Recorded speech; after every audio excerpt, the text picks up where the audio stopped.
1997 সালে Titanic release হওয়ার আগেই হলিউডের সবাই ভেবে নিয়েছিল যে এটা হবে সর্বকালের সবথেকে বড় ফ্লপ।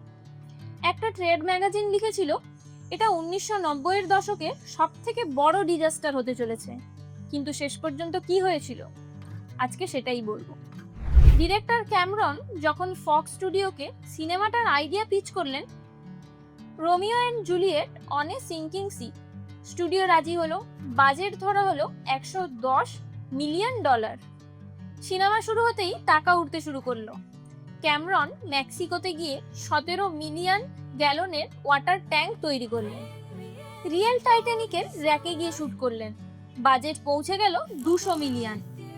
ফক্সের এক্সিকিউটিভের ফিল্মের কথা ভেবে রাতে ঘুম আসছিল না। তার উপর আরেকটি বিরাট বড় সমস্যা, এত বড় সিনেমা দর্শক ধৈর্য ধরে দেখবে কি করে।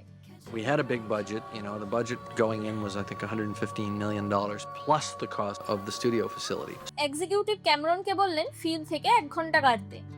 তখন ক্যামেরন বললেন তাহলে প্রজেক্ট থেকে আমাকে বাদ দিতে হবে, আর আমাকে বাদ দিতে গেলে আমাকে মেরে ফেলতে হবে।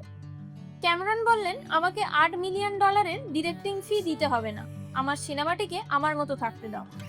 রিলিজ হওয়ার আগের রাতেও স্টুডিও ভাবছিল যে $200 মিলিয়ন জলে যাবে, কিন্তু টাইটানিক হলো সেই বছরের সবথেকে হাইয়েস্ট গ্রসিং ফিল্ম, জিতলো 11টি অস্কার, আর হয়ে গেল ইতিহাস।